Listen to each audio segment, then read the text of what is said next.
আশা করি পুরোপুরি যদি আল্লাহকে ভয় করে চলে তাহলে আল্লাহর ভয় আর দুর্নীতি দুইটা পাশাপাশি চলতে পারে না। সবাইকে দেখার সুযোগ করে দিবে। দুর্নীতির মৃত্যু হবে এবং সুনীতির জয় হবে ইনশাআল্লাহ। আমাদের শিক্ষা ব্যবস্থাকে একটা পুরা শিক্ষা ব্যবস্থা। দেখতে পাচ্ছি লক্ষ লক্ষ মানুষ মাঠের ভিতরে, বাহিরে আরো প্রচুর মানুষ। দেখতে পাচ্ছ আমাদের কুমিল্লা আজ 6 তারিখ শুক্রবার জামাতের আমির আসছে কুমিল্লা টাউন হলে।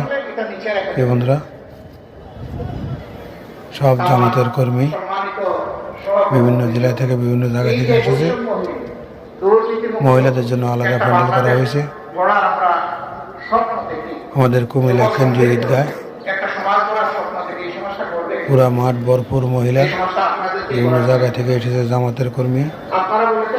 প্রিয় বন্ধুরা, অবশ্যই কেমন লাগলো কমেন্টে জানাবেন।